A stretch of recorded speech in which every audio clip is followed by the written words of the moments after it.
Ok, empezamos con la lectura del 15 hasta el 21, final del capítulo 5. Dice, bueno, vamos a leer desde el 12, que es lo que dimos ayer, que es importante, ¿verdad? Y que tiene que ver con lo que vimos ayer. Dice, por tanto, como el pecado entró en el mundo por un hombre, y por el pecado la muerte, así la muerte pasó a todos los hombres, por cuanto todos pecaron. Pues antes de la ley había pecado en el mundo, pero donde no hay ley no se inculpa de pecado. No obstante, reinó la muerte desde Adán hasta Moisés, aun en los que no pecaron a la manera de la transgresión de Adán, el cual es figura del que había de venir. Y ahora lo de hoy. Pero el don no fue como la transgresión, porque si por la transgresión de aquel uno murieron por los muchos, abundaron mucho más para los muchos la gracia y el don de Dios por la gracia de un hombre, Jesucristo. Y con el don no sucede como el caso de aquel uno que pecó, porque ciertamente el juicio vino a causa de un solo pecado para condenación, pero el don vino a causa de muchas transgresiones para justificación. Pues si por la transgresión de uno solo reinó la muerte, mucho más reinará en vida por uno solo, Jesucristo, los que reciben la abundancia de la gracia y del don de la justicia. Así que, como por la transgresión de uno vino la condenación a todos los hombres, de la misma manera por la justicia de uno vino a todos los hombres la justificación de vida. Porque así como por la desobediencia de un hombre los muchos fueron constituidos pecadores, así también por la obediencia de uno los muchos serán considerados justos. Pero la ley se introdujo para que el pecado abundase, mas cuando el pecado abundó, sobreabundó la gracia, para que así como el pecado reinó para muerte, así también la gracia reine por la justicia para vida eterna mediante Jesucristo, Señor nuestro. El único factor comparativo en la analogía entre Adán y Cristo es el de un hombre, un acto. Es decir, así como el pecado singular del hombre Adán trajo el pecado a toda la humanidad, también el sacrificio singular del hombre Jesucristo puso la salvación a disposición de toda la raza humana. Pablo explora 5 áreas esenciales de contraste entre el acto de condenación de Adán y el acto de redención de Cristo. Estos actos fueron diferentes en su eficacia, en su alcance, Estos actos fueron diferentes en su eficacia, en su alcance, en su esencia y en su energía. El primer contraste se afirma con claridad, primer contraste que se afirma con claridad es el que existe entre el don de Cristo y la transgresión de Adán. Actos que fueron totalmente opuestos. Por definición, todos los dones son gratuitos, pero aquí la palabra charisma, don, se refiere a algo dado con una actitud especial de gracia y favor, y por tanto también podría traducirse propiamente como don de gracia, dado completamente aparte del mérito humano. La palabra transgresión es la traducción de paráptoma, que tiene el significado básico de desviarse de un sendero o apartarse de la norma. Por extensión, transmite la idea de ir a donde no se debe ir y por ende se traduce algunas veces traspasar, infringir y quebrantar. El pecado singular de Adán, que fue transmitido a toda su posteridad y que trajo como consecuencia el imperio de la muerte en el mundo, fue una transgresión del mandato único, de la única norma de obediencia que Dios había dado. El corazón de la comparación de Pablo radica en que el acto singular de salvación de Cristo tuvo un efecto inmensurable mayor que el acto singular de condenación por parte de Adán. El pecado de Adán trajo muerte, pero la gracia de un hombre, Jesucristo, hizo más que simplemente proveer el camino para que la humanidad caída fuera restaurada al estado de inocencia original de Adán. Jesucristo no solamente revocó la maldición de la muerte, perdonando y limpiando de todo pecado, sino que proveyó el camino para que los hombres redimidos participen de la justicia y gloria plenas de Dios. La verdad práctica de Romanos 5:15 es que el poder del pecado, que es la muerte, puede ser quebrantado, pero el poder de Cristo, que es la salvación, no puede romperse. El segundo contraste entre el acto singular de Adán y el acto singular de Cristo se da en relación a su alcance. En este aspecto, tal como la eficacia, la justificación de Cristo es mucho más grande que la condenación de Adán. El juicio de Dios sobre Adán y su posteridad vino a causa de un solo pecado, pero por otro lado, el don vino a causa no solamente de ese solo pecado, sino de muchas transgresiones, y su resultado no es simplemente la restauración, sino la justificación. Este versículo contiene dos verdades prácticas especiales que están muy relacionadas. La primera es que Dios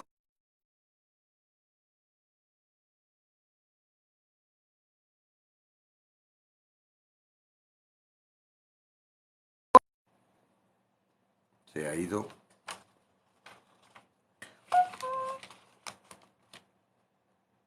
Este versículo contiene dos verdades prácticas especiales que están muy relacionadas.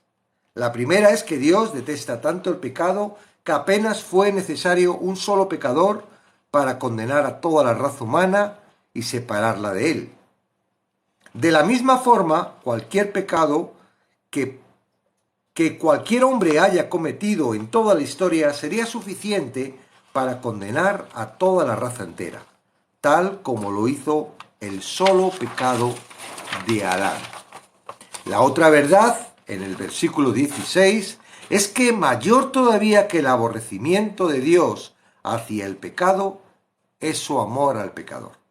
A pesar del hecho de que Dios odia el pecado a tal punto que cualquier pecado podría condenar a la raza humana, su gracia amorosa hacia el hombre es tan grande que Él no solamente hace provisión para la redención de un solo hombre, de un solo pecado, sino que la redención de todos los hombres de todos los pecados. El tercer contraste entre el acto de Adán y el acto singular de Cristo radica en el factor de la eficacia, la capacidad para producir un resultado deseado. Ya se ha establecido que el solo acto del pecado de Adán trajo el reino de la muerte, aunque esa nunca fue la intención del primer pecado. Ni Adán ni Eva pecaron porque quisieran morir. Ellos pecaron porque esperaban ser como Dios. Su pecado produjo el resultado completamente opuesto al que deseaban e hizo notorio el engaño del tentador. El acto singular de un solo hombre, Jesucristo, por otra parte, produjo precisamente el resultado deseado.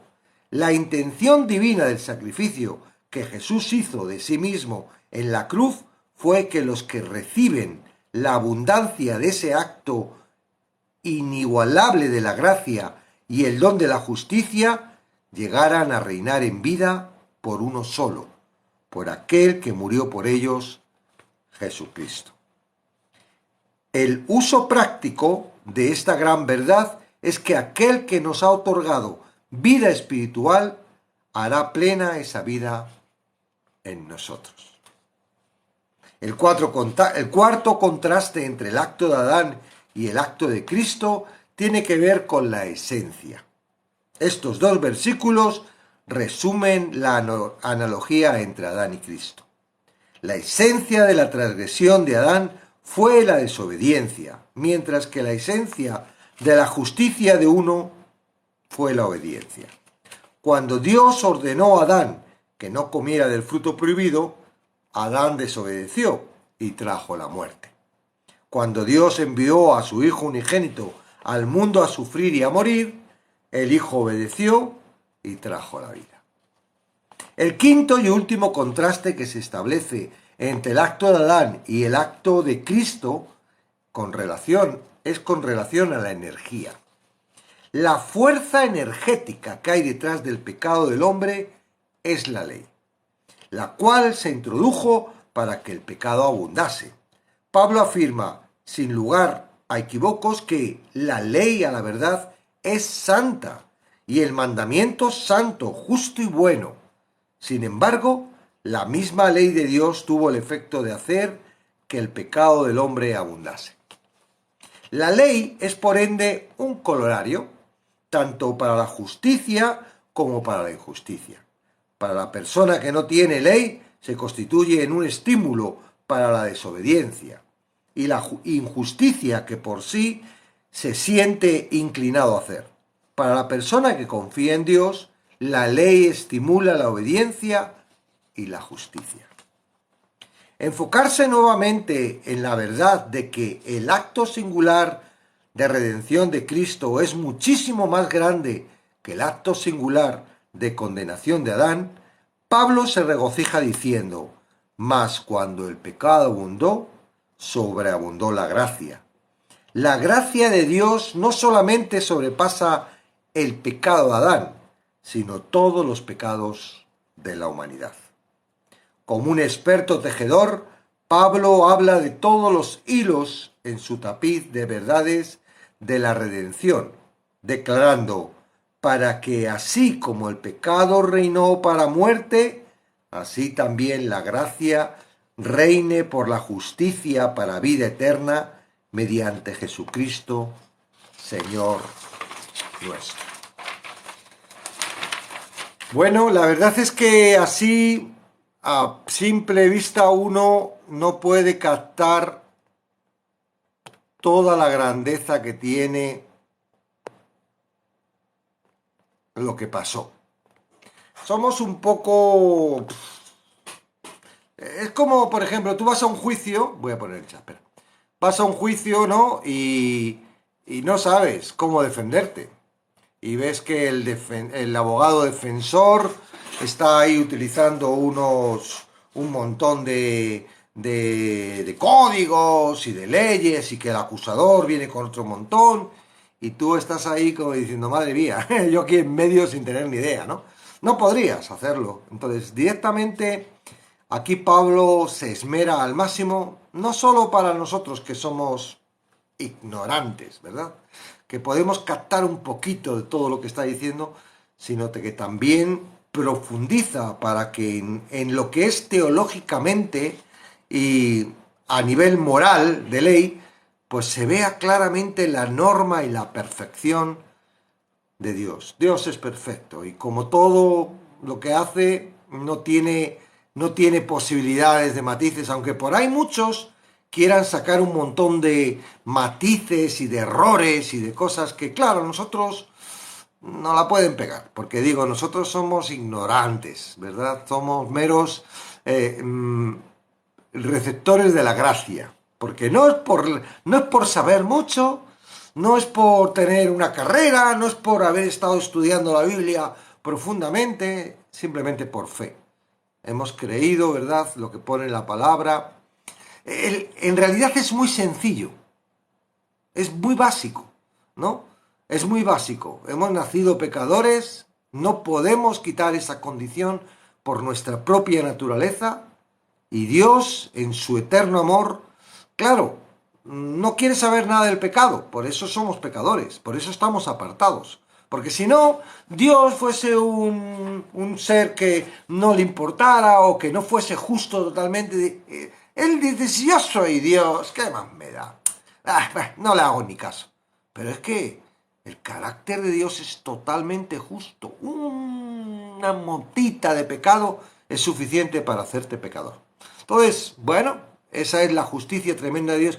Pero el amor, que es el otro, ¿verdad?, la otra cara de Dios, es tremendo. No hay tal amor como el de Dios. Y Él dice: wow, estos pecadores no pueden por su propia cuenta. Él nos creó, Él sabe nuestra naturaleza. Pero no hay problema. Voy a preparar el camino para que salvarlos, y no solo para que salvarlos, sino que para que su propia naturaleza, escucha esto, porque yo cuando entendí esto me emocionó tanto. No solo preparó el camino para la salvación, sino que esa salvación la preparó de forma que nuestra naturaleza no pudiera impedirnos que nos salváramos. Si hubiera una sola posibilidad de que nosotros metiéramos la pata para que no pudiera salvarnos Jesús, la meteríamos. Entonces Dios, en su tremendo, ¿verdad?, en su tremenda creación, elaboró el plan para: no os preocupéis. Sí, vosotros vais a daros cuenta de vuestra naturaleza y vais a tener que reconocerla. Pero cuando entendáis el plan, vais a quedaros patitiesos. ¿Por qué? Porque no vais a participar de él. Todo lo voy a hacer yo. Yo salvo, y después de salvados, yo os coloco en la posición y os pongo en lo que realmente, para lo que os he salvado. Y todo eso con un carácter, digamos, de propia voluntad. Porque tú nunca rompes la voluntad. Tú nunca dices: ¡ay! ¡Chon! Me engancho, ¿verdad? Y ahora soy de él, ya no hago yo, sino hago lo que él hace. No, no. Constantemente tú estás en tu voluntad, haciendo tu voluntad. Lo que en un momento dado te crees que estás haciendo porque tú quieres, en realidad lo estás haciendo porque te atrapa el pecado. Cuando pasas a Cristo, ¿verdad?, ya estás haciendo lo que Cristo te ordena, pero ya no esclavo del pecado, sino ahora dueño de Jesucristo, hecho por voluntad, por amor. Cuando uno ama, hace las cosas. El amor, dice por ahí Pablo, el amor es sufrido, y se lo digan a los padres. Cuando son pequeñitos no hay problema, pues todo es muy bonito, aunque es sufrido también, porque tenemos que darle de mamar, sobre todo a la mamá, ¿verdad? Las mamás son las que más sufren. Por ejemplo, mi mujer, Emilia, cuando tuvimos al primer niño, yo estaba ahí, que cualquier respiración, yo me despertaba y, claro, yo a la mañana siguiente tenía que ir a trabajar, ella se quedaba con el niño, pero yo, todas aquellas noches yo no dormía, ¿no? Las primeras noches, y ella veía que yo estaba sufriendo y que, bueno, pues ella tenía posibilidad de poder dormir por la mañana cuando el bebé, pero se levantaba del pecho y yo me despertaba, ¡ay, está todo bien y tal! Y al final estaba yo con unas ojeras y un estado que digo, me voy a quedar, he tenido un hijo, me voy a quedar sin marido. Y ella misma, ¿no? Cogía y con mucho cuidadito se levantaba para despertarme y, ¿verdad? Qué buenas las mujeres, ¿eh? Las amamos a nuestras esposas. Entonces, ¿qué quiere decir? Que como padres somos, ¿verdad?, por amor. Y hay una hormona que Dios aumenta a las mujeres para que amen a su hijo y no lo rechacen. Es algo que ellas ni lo saben, ¿no? Pero es algo natural que Dios hace. ¡Ay, cómo amo a mi niño! ¡Ay, cómo! Pero es una hormona. Entonces, el amor es algo que te lleva a hacer lo que no concibes, y no lo haces con esfuerzo. ¡Ay! Voy a ver a mi novia porque la quiero mucho. Hoy, por cierto, aquí en España, no sé en otros países, es San Valentín. Bueno, es una fiesta comercial para vender regalitos. San Valentín es todos los días. Todos los días es San Valentín. Para tu esposa, para tu esposo. Amén. San Valentín es todos los días. No necesitamos que llegue San Valentín ni San Tintontín para regalar algo a tu esposa o para decirle que te amo. Amén. Bueno, eso era un impasse. Ok, entonces estamos hablando de todo esto, ¿verdad? El pecado entra por Adán y con Jesucristo la gracia. Y aquí Pablo dice, mira, es mucho más abundante, porque el pecado entró solo por un pecado, ¿verdad? La desobediencia de Adán. Pero la gracia entró por... ¡buah! Ponte a mirar la cantidad de pecados. ¿Qué pecados es la que limpia la gracia? Todos, siempre y cuando aceptes a Cristo. No hay medida. No hay medida. No hay medida. Lo perdona todo. Ay, ¿cómo es posible que pueda perdonar a un asesino? El asesino es porque está atrapado por el pecado, es su corazón. Lo que le ha llevado a hacer eso son las pasiones del corazón. Ni él, muchos asesinos, ni se dan cuenta de lo que han hecho. Están atrapados. Conozco la historia de uno que, no sé si le he contado, era un hombre que se casó, estaba enamoradísimo de su mujer y todo iba muy bien, hasta que de repente un día dice, me voy con mi hermana a la discoteca a bailar, me apetece bailar. Y el marido, ¿no? ¿Cómo que te apetece bailar? ¿Qué es eso? Estamos bien en casa, ¿para qué? No, vamos a bailar en casa. Dice, no, me voy con mi hermana. Y se marchaba cada X tiempo, ¿verdad? Los viernes, los sábados, a bailar con la hermana a la discoteca. Y él estaba muy enfadado, disgustado, porque su mujer se marchaba a bailar con la hermana. Y dijo, ¿eso qué es? Mi mujer va a ir a una discoteca bailando y tal. Entonces cogió este hombre muy enfadado y fue a ver a la hermana. Dice, oyes tú, ¿por qué te tienes que llevar a mi mujer a bailar? Y la hermana le dijo, mira, ¿sabes lo que te digo? Desde que mi hermana se acostó contigo, ha perdido la vida y tal. Y él dice, le contaba, ¿no? Al pastor cuando le estaba contando esto en la cárcel, porque estaba en la cárcel. Dice, lo siguiente que recuerdo es que me encontraba con un cuchillo en la mano, ensangrentado y la hermana muerta en el suelo. Y cuando vi lo que yo hice, lo siguiente fue que quise yo matarme. Pero no lo logré, por eso estoy aquí. Y solo estoy deseando portarme muy bien, que la condena sea lo más rápido posible para salir de aquí, para terminar lo que empecé. Matarme. Porque no concebía lo que había hecho. Y estaba portándose bien para salir pronto para matarse. Bueno, él no se mató al final, la historia termina bien, porque él le muestra, ¿no? Cómo el corazón es dueño, cómo Satanás, el espíritu inmundo, puede entrar en nosotros y hacernos llevar a cosas que no son lógicas, que no son buenas. Claro, ahora cuentas así la historia y dice, uy, ¿es culpable el hombre? No, es culpable Satanás. Es como la mamá esa que le dice al pastor, ay, tengo un hijo muy malo. Y dice, ¿por qué es muy malo su hijo? Uy, porque le pega puñetazos a la profesora en el colegio. Y yo, no, su hijo no es malo. Su hijo lo que tiene es un demonio que le hace pegar puñetazos a la profesora, pero su hijo es muy bueno. ¿Ok? Entonces, sí, no tenemos lucha contra carne ni sangre, ni contra nuestra propia carne, sino contra todos esos espíritus inmundos que nos hacen ser como somos cuando estamos en Cristo.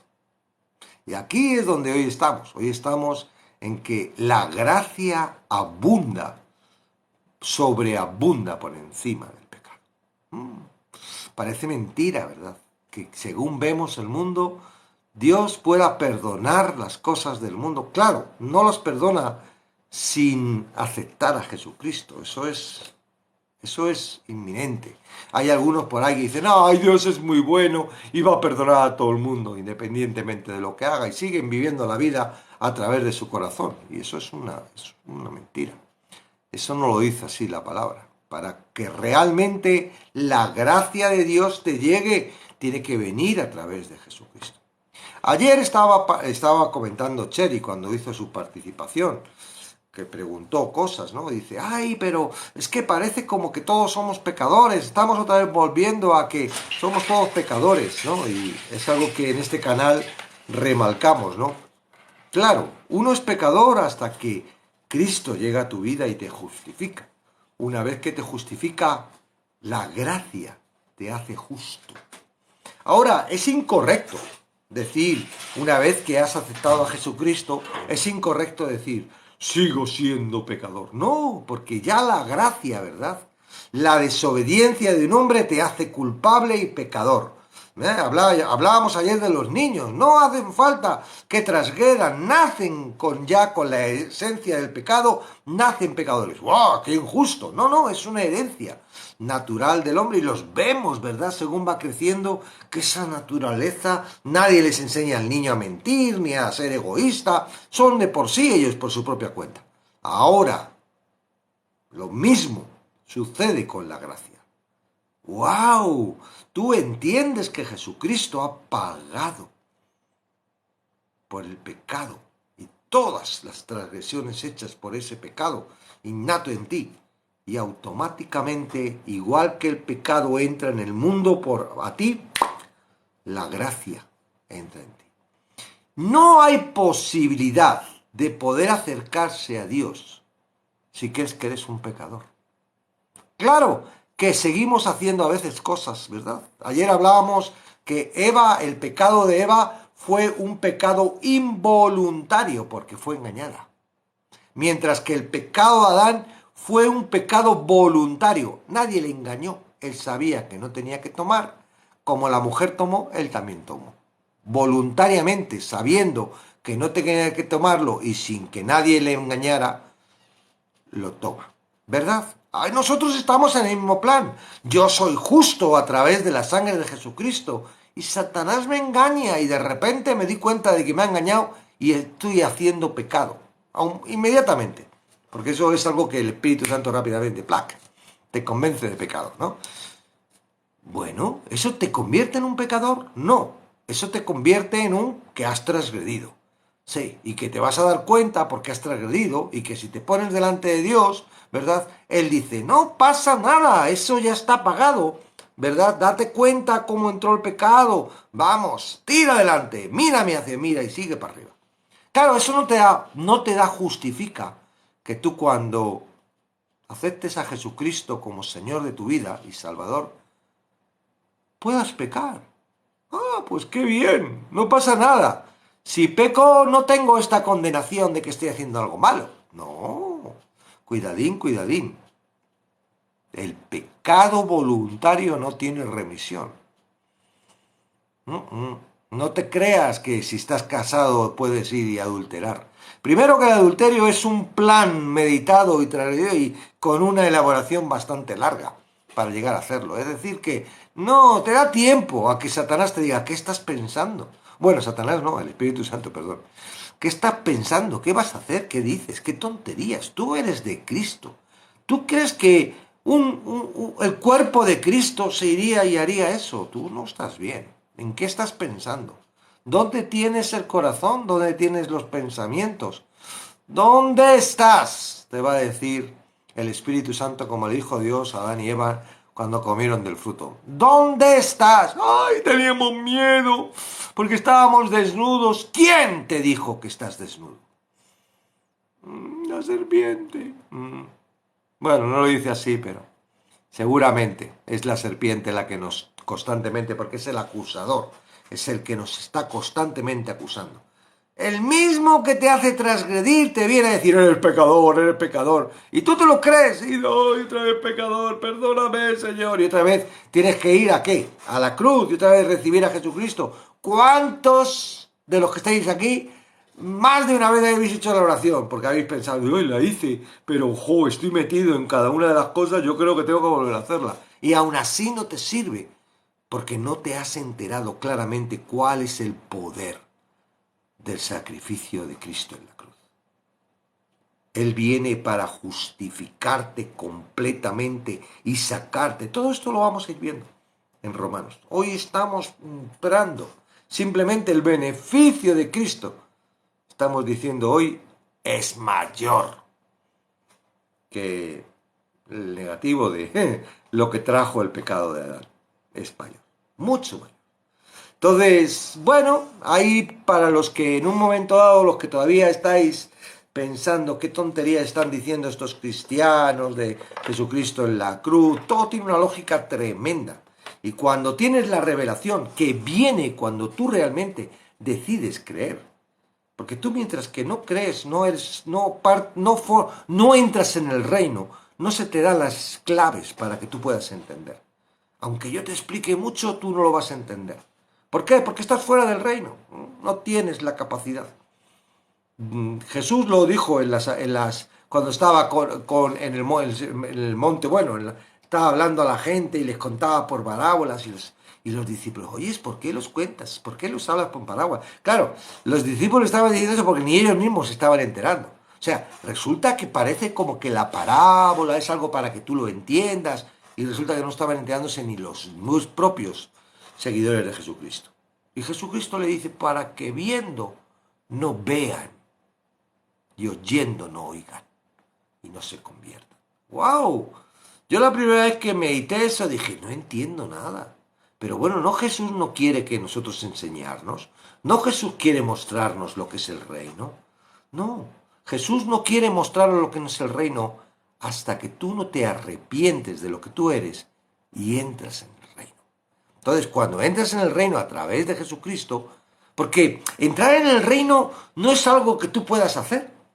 Es algo que tienes que admitir. Él viene a ti y te convence y te dice, mira, eres un pecador, estás destituido, no puedes entrar en el reino de los cielos por mucho que tú creas que eres bueno, ni te lo propongas, nada, totalmente destituido. Pero yo he muerto en la cruz por tus pecados. Y si tú aceptas eso y me haces Señor de tu vida, vamos, yo te voy a guiar para que te limpio, te justifico y te encamino por un sitio donde vas a ser realmente alguien digno, ¿verdad? No por ti, sino por lo que voy a hacer en ti. Ah, sí, quiero. ¿Verdad? No es algo que tú, ay, voy a estudiar, voy a ver, voy a intentar comprender. No, es simplemente una aceptación de lo que Cristo te está diciendo. Es la invitación. ¡Ey! Arrepiéntete, porque el reino de los cielos se ha acercado. Tú no puedes acercarte al reino de los cielos. En la época en la que estaba el tabernáculo, cualquiera pasaba el velo, ¿verdad? Fulminante, quedaba muerto si alguien atravesaba el velo indignamente. Solo una vez al año, pasaba el sumo sacerdote. Y tela, tenía que prepararse, limpiarse, lavarse, matar un torito, un montón de cosas, echar la sangre, tal. Y aun cuando entraba con unas campanitas al borde del manto, ¿verdad? Que cuando andaba sonaban. ¿Para qué? Para que los de fuera oían, oye, no oigo las campanitas. Y, ay, que no oigo las campanitas. Aarón, Aarón, oye, no oigo las campanitas. Entonces iba atado con una cuerda. Porque si moría, nadie podía entrar ahí a sacarle. Tenían que tirar de la cuerda para sacarle, ¿no? No veo ningún caso, ¿no?, que haya pasado eso. Bueno, los hijos de Aarón cometieron un error y el fuego los fulminó. Un error, claro, ¿no? Porque Dios estaba mostrándoles la santidad al pueblo de Israel. ¿Para qué? Para que fuesen la transmisión de lo que Él estaba enseñando, para que hoy en día tengamos esta palabra. ¿Qué creéis? Que si no llega a ser por Dios, el hombre no hubiera manipulado, como ellos dicen, ¿no? Los que por ahí dicen que está manipulada la palabra, no lo hubieran cambiado. Oh, estudiar cómo eran los escribas, ¿no? ¿Qué hacían? ¿Cómo? Había una maldición tremenda de cambiar una coma, olvidarse un punto. Había todo un sistema de control para que la escritura, porque antes no era como ahora, que lo metes y salen en la impresora o la fotocopiadora. Antes era mano, uno por uno, ¿eh? Y era terrible, ¿eh? Tú imagínate hasta que terminas el libro de Isaías o Génesis, ¿no? Y cada vez que decían, que escribían el nombre de Jehová, bueno, no era Jehová porque no tenía las vocales, el J, se tenían que lavar, era serio la cosa, era serio. Y todo eso Dios lo preparó para que hoy tú puedas disfrutar de una palabra clara y vehemente. Dios, igual que prepara que de un ramito, de una semilla salga una flor tan bella, hizo para que hoy puedas tener su palabra y puedas entender su salvación. Y puedas disfrutar como esa flor que sale, ¿verdad? Y es útil y que utiliza las abejitas para ser polinizadoras y toda esa maravilla de la naturaleza, pues esto es igual. Todo está completamente, y por mucho que el hombre quiera, y el enemigo de Dios, ¿no?, que no es ni su enemigo, quiera cambiarlo, está todo medido, preparado y diseñado para el propósito y la gloria de Dios. ¿Tú quieres estar dentro de esa gloria? ¿Tú quieres estar ahí glorificando lo que Él está haciendo a través de tu vida, porque cada salvo estamos dando gloria a Dios por lo que Él hizo. No por lo que nosotros hacemos, sino por lo que Él hizo. Por lo que Él hizo. Entonces, tremendo, de verdad. Es muy sencillo en base. Es muy sencillo en base. Te puedes complicar a descubrir y a profundizar todo lo que quieras, porque como decía del ejemplo, ¿no?, de las leyes y tal, pero en base es muy sencillo. Es muy sencillo. Dios preparó todo para que tú y yo podamos estar en armonía con Él y disfrutar con Él. Pero no esta tierra, para la eternidad. Estoy preparando para este jueves, todavía estás a tiempo, estamos estudiando el libro de Apocalipsis, pero este jueves va a haber un especial en el que voy a tratar de mostrar lo que es, porque en el libro de Apocalipsis no aparece el arrebatamiento. Entonces, todo esto, ¿verdad? Este efecto lo voy a traer y voy a marcar todo el proceso. Intentar, como en un pequeño estudio, una pequeña presentación. Entonces te invito, ¿quieres estar este jueves? Si quieres ver esto, aparte del tema que nos corresponde, empezamos con la primera trompeta. Bueno, con las 4 primeras trompetas.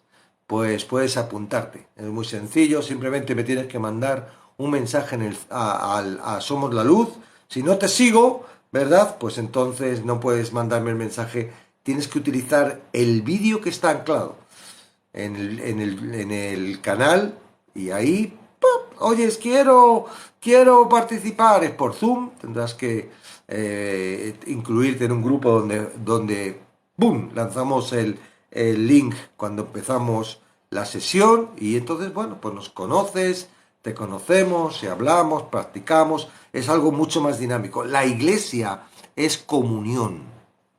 La iglesia, y no te estoy hablando de que ahora te quieres que te metas a nuestra iglesia, no, porque hay solo una iglesia, la de Jesucristo. Y tú puedes estar participando en un grupo, ¿verdad?, en tu ciudad, en tu pueblo, en tu localidad. Bueno, esa es tu comunidad, ahí está Dios trabajando, pero tú eres parte del cuerpo de Cristo. Como soy yo, como es el otro. Y entonces ahí está, el cuerpo es grandísimo porque está por todo el mundo. Ok, todos juntos estamos trabajando en guía de la cabeza. Hay algunos que son como dedos en la mano de que andan por ahí solos, andando por el mundo. Pero todos somos uno. Entonces, bueno, ¿te quieres apuntar? Ahí está la invitación, ¿vale? Para el Zoom. Entonces, bueno, cosas así para terminar, que me encantan de este tema, ¿no? Dice,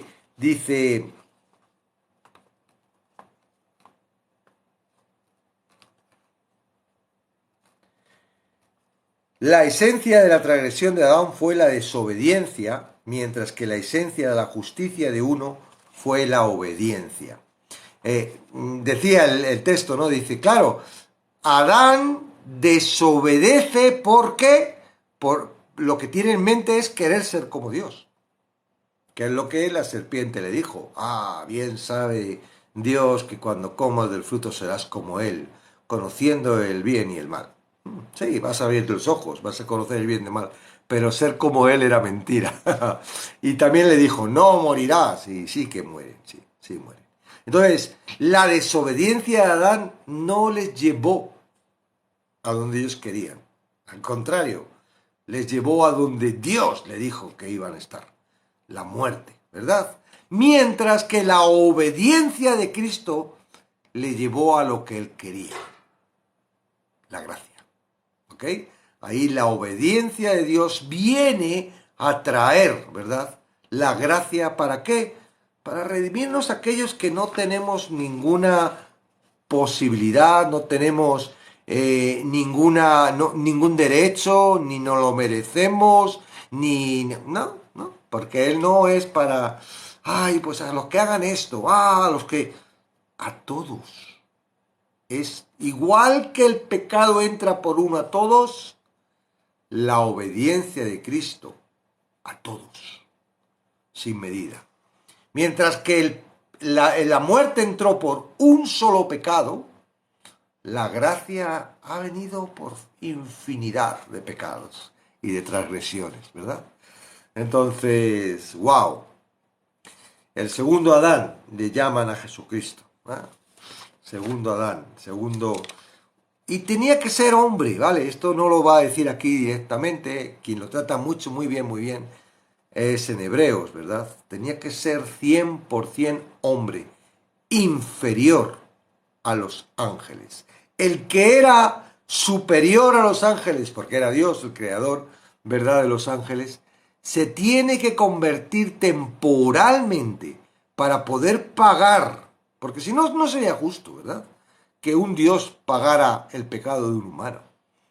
Tiene que ser un humano el que pague el pecado del humano.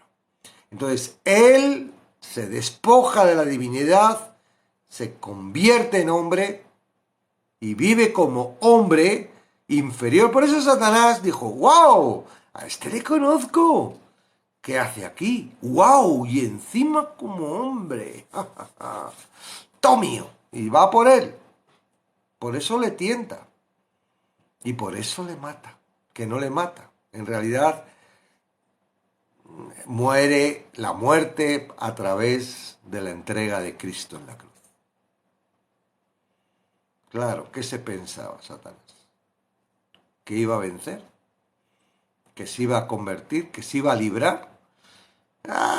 ¡Ay, este angelito! ¡Qué poco! Pero él intentó, ¿verdad? Lo vemos en las Escrituras que intenta. ¿Y cómo se defiende Jesús? Eso también es muy chulo. Escrito está. No, yo lo digo que soy Dios. No. Escrito está. Dándonos ejemplo para cómo tenemos que nosotros sobrepasar las tentaciones de Jesús. Y cuando Satanás viene, tú le enfrentas con la palabra, simplemente se quedará en una pequeña tiniebla, que rápidamente sales de ella.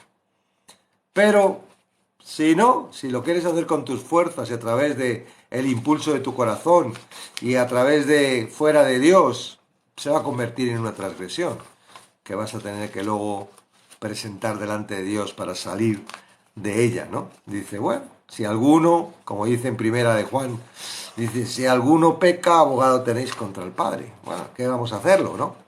Sí, efectivamente vuestra naturaleza humana es débil y todavía estáis expuestos porque tenéis un corazón que es carnal y que está en el mundo y que no quiere saber nada del espíritu y Satanás tiene influencia sobre él, lo he hecho para que, bueno, ya nos veremos, lo veremos cara a cara con Dios, porque todo esto, ¿verdad? Que ahora no entendemos y que parece absurdo y que algunas personas dicen, ¡oh, qué gracioso Dios!, ¿no? Se podía haber estado quietecito. Pues lo vamos a ver, ¿no? Y seguro que todo es glorioso. Él no se avergüenza lo que tiene preparado para nosotros. Amén. Bueno.